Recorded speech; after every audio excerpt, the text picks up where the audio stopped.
Hello, and welcome to Opening Doors podcast. Today, my guest is Jeffrey Abramowitz. Jeff is currently the CEO of the Petey Greene Program, which is the largest provider of tutoring and college readiness programs for incarcerated people in the U.S. He was also the past executive director of the Justice Partnership and the executive director of reentry services for JEVS Human Services in Philadelphia. Jeff was a trial lawyer who made some mistakes and served a 5-year sentence in the federal prison system. In the 6 years since Jeff has been home, he has worked with over 5,000 people, spoken and lectured across the country to educators, administrators, business professionals, employers, communities, and those touched by our criminal justice system. Jeff is definitely one of those people who learned an amazing amount after making some mistakes. And that's a lot about what Opening Doors is about. So welcome, Jeff. Thanks for having me. Great to be here. Jeff, tell me a little bit about your experience behind the walls. Wow, I don't even know where to start. So first I want to start by something you said in my intro, which was you used a word which is a little triggering for me, which is mistakes. And the word mistakes, I've come to not believe in the use of the word when it comes to incarceration. I use the word choices. And the reason is that we all make choices in this world, and sometimes they don't come out so well, and you end up learning from them. And that's how we all get better. Einstein has a great saying. It says, if you make 10 bad choices a day, you're just not trying hard enough. And that's because that's how we learn, is by doing something. We don't do it so well, and we do it over and over again, and we learn those lessons. And when it comes to incarceration, there were some choices that I made in life as a lawyer that definitely, that first, I think everyone should understand, is I took full responsibility for. At no point in time did I ever shirk the responsibility that came with making some of those choices, and I accepted that responsibility. And part of that means not questioning anything, including your sentence or the journey and things that happened in the journey, because I opened that door from the choices that I made.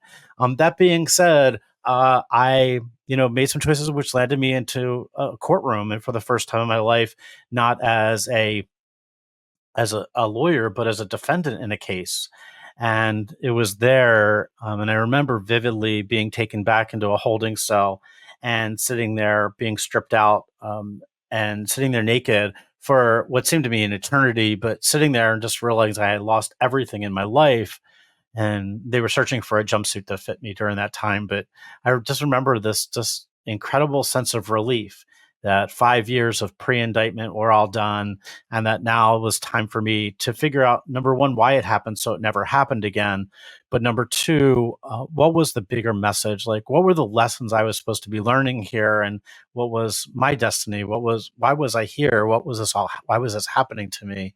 And from that second, it was this incredible journey that started, that hasn't stopped to this time, which was a learning journey.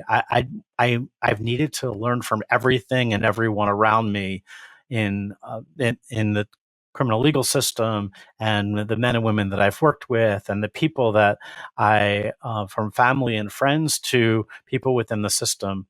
And it was incredible. I began reading voraciously and read over 1,000 books while I was incarcerated. I taught over 50 classes while I was in prison, and I learned every religion and studied the Bible and read all the different forms of the Bible and read the Quran. And I wanted to learn from everyone that was around me, because they all had something unique to offer, and that was to share their lives to me and their journeys, and for me to be able to learn from them. So it's been crazy. So it's almost like when you were sitting in that cell, you were relieved because you knew, okay, this whole process that led you to where you were was kind of turning the page. And instead of worrying what's going to happen, you were like, okay, here I am. This is what I can do. And it sounds like you did a lot, 1,000 books. Yeah, and the only reason I kept track was because I kept rereading some of them, so I needed to figure out a way to keep track of them. But it was very appropriate for this podcast because it was like doors were opening for me. There were cell doors, there were doors of books, there were doors of classrooms, there were doors of working in a garage where I learned how to change oil in a car and change tires, and I learned how to operate a forklift, working in a warehouse and working in a commercial kitchen. And these doors just kept opening for me, and I didn't hesitate. I walked through them because I wanted to learn and see what was there. And too often I think our criminal legal system is flawed in the sense that, not enough men and women that go through the system jump through those doors and take them as opportunities. And I don't believe that we're not we're not indicative of the worst thing that ever happened to us or we've ever done in our lives. And that's Right. super important to remember. But it's also for us to kind of go on this journey and figure it out. Absolutely. I agree very much that it is not fair to judge a person by the worst choice that they made. Um, what what do you feel the role of forgiveness is in your process, your healing process? How did you learn to forgive yourself for So the I choice? think yeah, that's a great question. I think it honestly was the hardest thing for me to do. Look, I tell everybody all the time that the sentence that I gave myself was far, far, far worse than anything a judge could give me. Like I lived every single day, looking in the mirror and remembering and recalling the harm that I've caused to some people, and whether it was financial or emotional, it's irrelevant. It's that guilt is unbelievable, but it truly is not until you can begin to forgive yourself that you can begin to heal and begin to move forward with your life. And honestly, I don't think that really happened for some time after I came home. And to this day, I still feel very guilty about some things, especially when it comes to my family. And it's taken a long time to heal a lot of those wounds, or at least try to, and recognize that, people say you've done your time. Well, I never really will have fully done my time. It'll be my life's journey to kind of make up for things that I've done along the way. But in that same respect, it is who I am, and I can't be apologetic for the choices that I've made. I can only say that I've tried to learn from them and make myself and the world a better place because of it. Right. Absolutely. And the work you've done really does speak for itself. We're going to get into that a little bit more. But on that family vein, because as a daughter of an attorney who went to jail, who went to prison, um, it was really important for me to work to forgive my dad. And I'm just wondering if you can speak to what you've been able to do. I don't know how many kids you have. I know you have a Mm. daughter. Yeah. Yeah, I'd be glad to. Family was a tough thing for me because I was raised in a very close family. My mom and dad. I have an older sister and a younger brother. And when I went away, I was married and got divorced after 24 years. I got divorced while I was inside, and I really didn't have a lot to say about it, and that was kind of okay because I think my ex wife needed to move on, and she was the love of my life, but we both needed to move on in life and find, what made us happy. I also have a daughter who's now 30 years old and expecting my first grandchild. So I'm excited about that.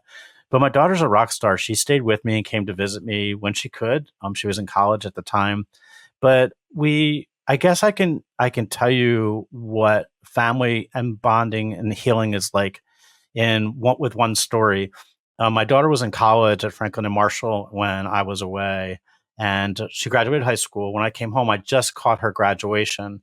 But I remember it was several years later when I was on probation and parole, and my daughter told me on Father's Day to get in the car.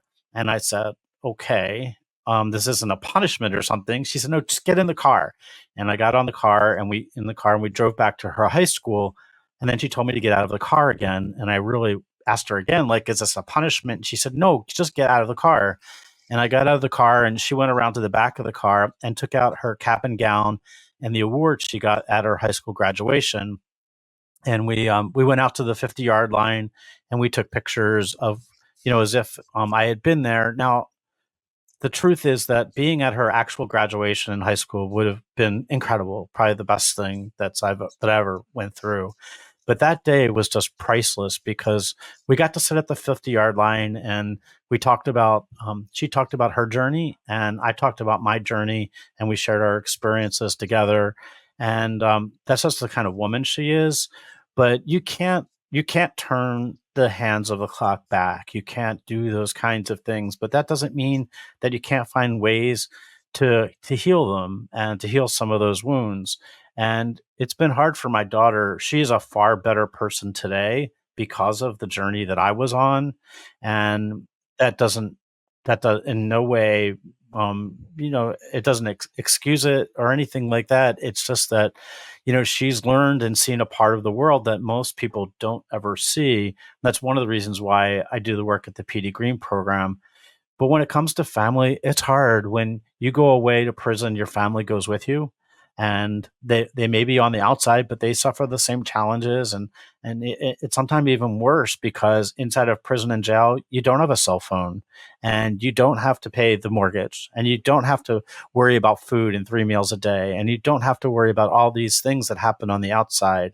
So it's their family. It's the families that often bear the burden and the brunt of anyone that goes away that's been incarcerated. And quite honestly, that's one of those those guilt ridden things that you have to be able to eventually forgive yourself with, and understand that with all of that there comes a silver lining, and she's a better person for it.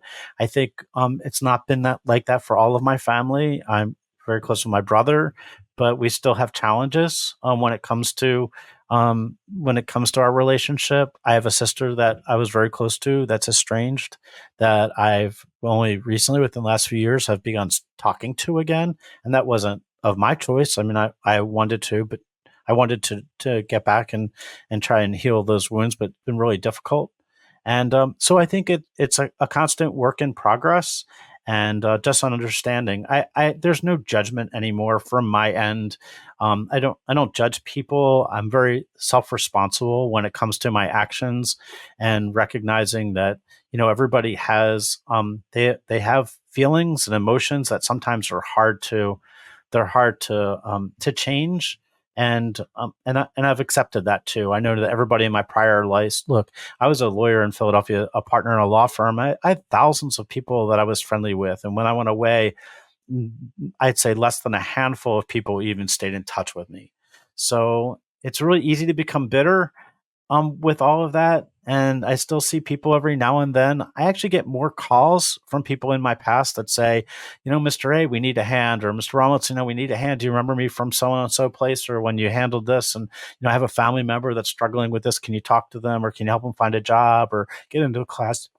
So that the reality is that I there's no judgment on my part anymore. It's really all about trying to do good, and trying to respect everybody's feelings. Yeah, no, your experience is closest to my own, because my father was a lawyer in Philadelphia as well, and he missed my high school graduation. So that story, I don't know if I was tearing up a little there. It's really a beautiful thing, and I was also blessed to be able to reconnect and repair some of the issues that I had with my dad before he died. So, and Mazel Tov on the grandchild that's coming. No, thank you. Looking forward to that. Yeah. So I want to talk a lot today about the Petey Greene Program.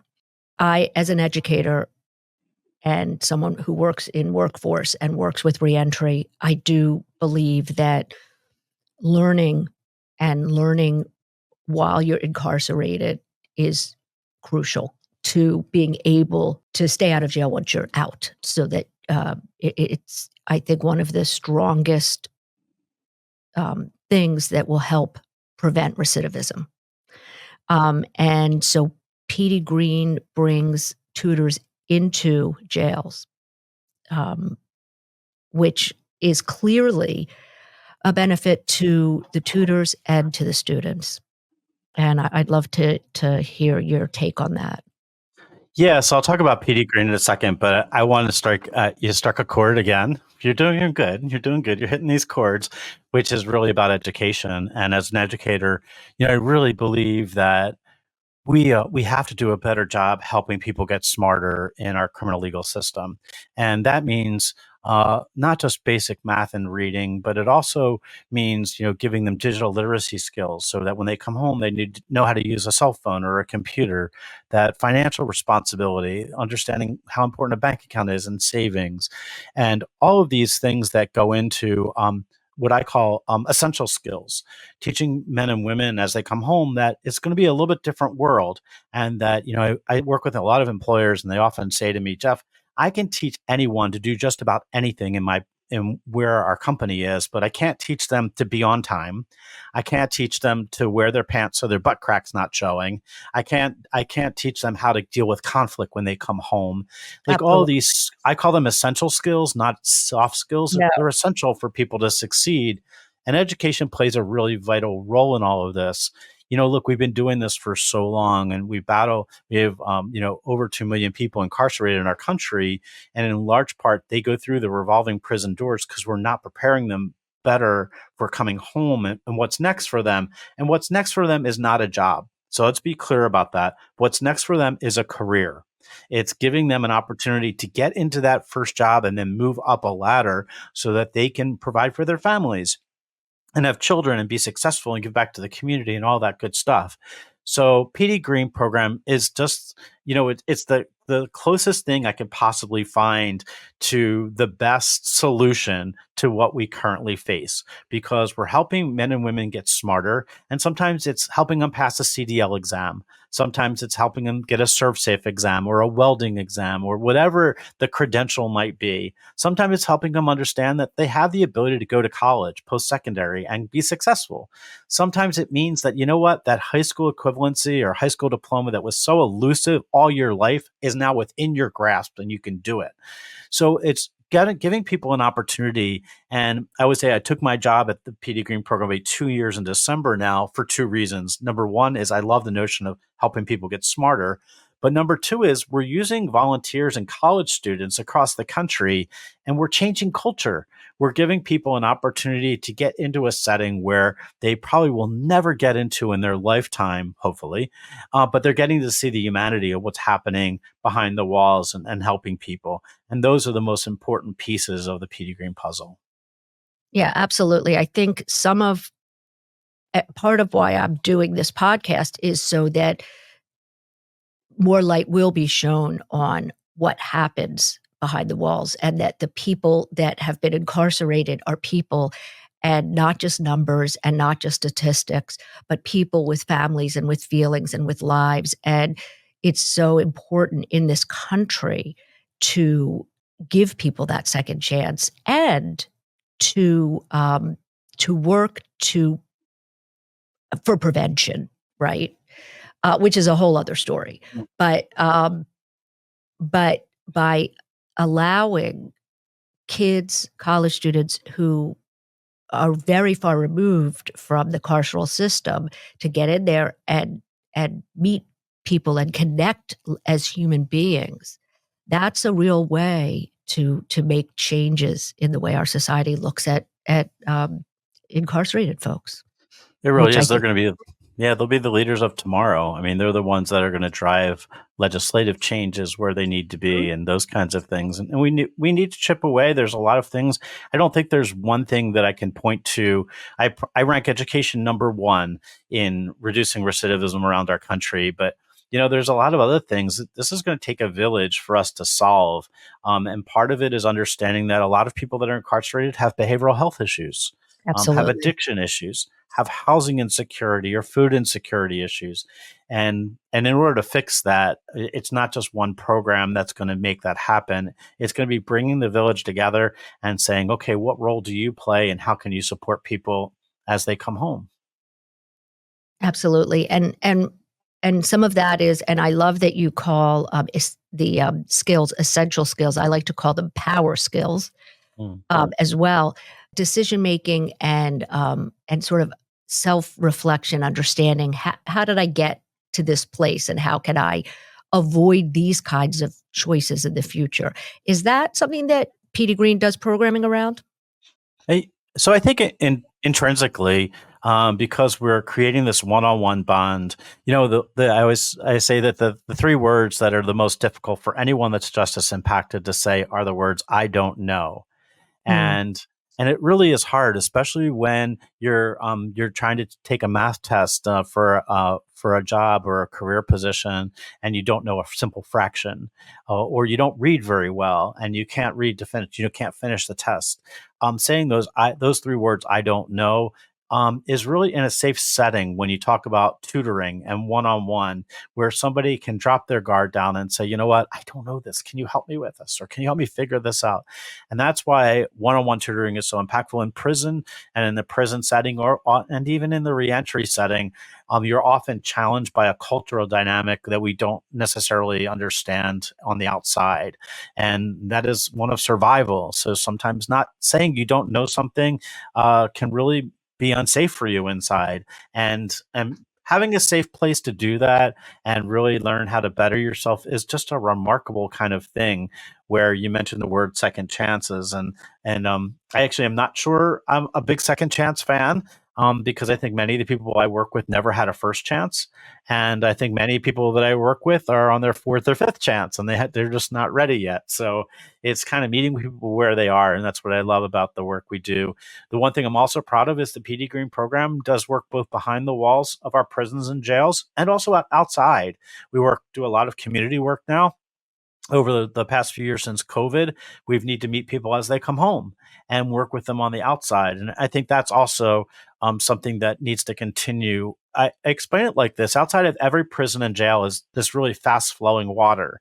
And our job in the community and the work that we do is to get people across that water when they walk out the jail, so that they don't flow back into their communities where they once got into trouble, that they find the resources that are on the other side of that bridge, or outside of the next door, so that they can get support and that they can find their way. And that's often, that's our goal in our reentry world and in the justice world, is to try and knock down as many of those barriers that exist and help people succeed. Yeah, and the barriers are real, especially if somebody who's been behind the walls for, decades. The world is completely different. So as you were saying, digital learning is crucial. But also, if you come out of prison and you don't have an ID, that you can't really do anything. And so, I know that that is in many prisons and in many states, they're working to make sure that people leave with an ID. But it's things that people take for granted become enormous barriers for somebody that is coming back into society with really Yeah. nothing. I have so many of those, and I could tell you personally the ones that, and even to this day, I still face them. But coming home, I didn't have a bank account. I had a financial crime and getting a bank account. So when I got my first job teaching GED math in North Philadelphia, and then got my first, well, what I thought was going to be my first paycheck, it was supposed to be direct deposited. I didn't have a bank account. So couldn't even get my first paycheck, and I had to figure out how to get a bank account. So there's some very real challenges for, and I would give your audience a really good piece of advice, and that is a quote that Walt Whitman had said, that we should all be curious and not judgmental. So when people come home, we should be asking them the question like, "What do you need, and how can we help you?" And I think the answer you're going to get may be really different than what you expect. For some women that I've asked that question to, they've said, Mr. A, I really need feminine products, and just didn't understand period poverty. And for some men that are coming home, I need transportation just to get down or get to the work site, or I need work boots. I just got a call recently over the weekend. Last weekend, somebody that needed work boots because he had just landed a job that we had referred him to. He said, "Mr. A, I can't do it. I don't have work boots. I don't have what they need to go in." And I was like, "Okay, what are we going to do?" And I said, "Where are you going to get it from?" And we worked out that there was a local department store that had stuff for him, and we were able to Venmo him some money, which he was going to pay back after his first check. But he got there and he got his job. But I wonder sometimes how many chances people just say, "You know what, I'm not going to do this. I'm not going to go to the Oh, job. I just can't do it." a lot of the time. A lot of the time, Yeah. it's a lot easier to give up. And also, like you said, the one-to-one tutoring breaks down the shame and the fear around admitting that you need help. Asking for help, especially if you're, like you said, dealing with people that have been in survival mode for so long, asking for help is scary. And so Yeah. I think that's another important thing for families to know, that their loved one who's returning from prison, it may not ask, but they probably need you to ask them, which is what you were pretty much saying, right? What can Yeah, I do to help you? for sure. I also think that there's, and it's still in your head a little bit about what you did and what other people think about it. And, I've come to understand that, what other people are thinking about me. As some people, the quote is, it's none of my business. Right. And they just kind of do my thing and do good work. But I am super self-responsible now over everything. I walk down the street and I don't think that walking past a homeless person anymore is okay. Like I stopped to engage, and it's not about giving money. Sometimes it's just about just seeing them and saying, "How are you?" And that's another human being. And so Allowing often, them to be seen. Mhm. yeah. And I never had that embarrassingly as a lawyer. I didn't see them. And now I go down the street and I cannot not see them. And I need to engage with them. And that goes for everybody. I think everyone, I just see the world with different glasses that I hope to share those glasses so that people can see the world differently and understand that we're just people. We're just people. And those different glasses, do you think that that's enriched your life a lot, being able to see the world? Yeah, I am so blessed. Story after story, I travel and speak around the world, around the country now, and I do a lot of work now for the U.S. Department of Education in Washington as a subject matter expert on correctional and reentry education. And in every place that I go, I just feel so blessed to be able to share not only my story, but to talk to people and share those glasses with them. And I often wonder, and I have a quick story if we have time, but I was with my wife walking down the street in Philadelphia right before COVID, and there was a gentleman who had a sign up and it said, "I need some help." And I went to ask him, what can we do? We just got done dinner. I was going to give him some leftovers that we had from a nice restaurant. He said, "No, no, no, I'm full. It's a Saturday night. My stomach's full." I said, "How can I help you?" And he said that he needed a guitar. And I was like, "Okay, I'm not sure I can do that, but call me Monday and I'll see what I can do." And I got a call Monday from a phone booth, and appeared to be a phone booth. And I said, "Where are you?" And his name was Steven. He says, "Oh, Mr. A, I'm on Market Street. Can I said, "I'll be right there. Hold on." I walked over to see him a few blocks away, and Steven told me a story that his parents had both died, and he was working in one of the best restaurants in Philadelphia and was a sous chef. And he got addicted to heroin about a year ago, and he put himself into a facility, and they took his knives, and he got out, and he's doing well, but he had no place to live. He's living on the street. He said, "Mr. A, no one's going to hire me. I don't smell real good because I don't have a place to shower, and I don't have clothes or my knives." So I was blessed to be able to get him, some chef knives, and we got him a guitar. I never do that. I put an ask out on social media, got 14 guitars for him, but only took one of them. And then we were able to get him a job back in a kitchen and to help him get back on his feet and join the YMCA. We got him a membership so he could shower there every day. And I tell this story not because of what the actions are, like what I did. I tell the story because I always wonder every day, what if I kept walking?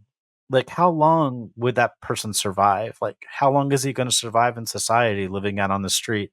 So every day, Stephen's on my mind, and when I encounter a situation or a person, I think about not doing anything, and that's just not an answer for me anymore. It's about stepping up and just taking some kind of action to help people. Absolutely. Yes. And I feel the same. I am a cancer survivor. I had colorectal cancer, and I was diagnosed in 2019. And at that time, I started working with Keystone First Managed Medicaid. So I'm working with people that are on Medicaid, or most of them are on assistance. And I was lucky to start working with workforce and helping people find work, and with a group called Keys to Success that works with shelters and employers to try and help people find work, because one job can change a family. And in a way, I'm grateful to cancer for making it so that I had to change my work direction and was able to get into this work, because my life is so much richer now that I have the ability to help other people and to understand that that my gifts and my privilege can help other people. So and it takes very little, like you said. You put something out on social media, and or we help somebody by getting them groceries or transportation, or a lot of what I do in my job is making sure that our members know that there are tons of resources out there that they just don't know are there. Um, so it's really crucial that people put on those different glasses and that they look beyond themselves and beyond their everyday. So before we end, I want to get a little more information on Mm. the breadth of Petey Greene. I know you're in a ton of states. Yeah, we're in a ton of states. We're really scaling now, and people are recognizing the need. I was just out last week in San Diego and in Denver, and we're having discussions out in California and Chicago and Missouri, and so many states are super interested. But if you're interested in getting involved, and we have a national advisory board that's free. It's a super easy lift. And we do this educational justice series that's quarterly, which is really fun just to listen to. Always have some great guests on discussion and roundtable discussions. But if you want to get information, Petey Greene, it's really simple. If you go to www.peteygreene.org, and it's spelled a little funky. So Petey Greene was a DJ in Washington who was famous, and it's PETEYGREENE.org. You can get information about the organization and how to volunteer, how to participate. And it's really an easy lift and simple lift, from making a donation if you like to volunteering somewhere. And we have a lot of programs where we've been heavy on the Eastern Seaboard, but now we're moving into the Midwest and on the West Coast. So you can check out on our website exactly where we are. But in Philadelphia, New Jersey, New York, Boston, Massachusetts area for sure, we're really strong on the East Coast. And Washington D.C., we do juvenile justice programming that's amazing. Nice. So there's a lot of great programs out there. Thank you so much. Thank you for sharing about Petey Greene and sharing your own story and the wisdom that you've gained, Jeff. And I will make sure that there are many links to the Petey Greene organization in the show notes. Well, thank you so much, and keep opening those doors. They're so important. Thank you. Yes, and we'll all keep walking through them together. Thanks so much, Jeff. You're welcome.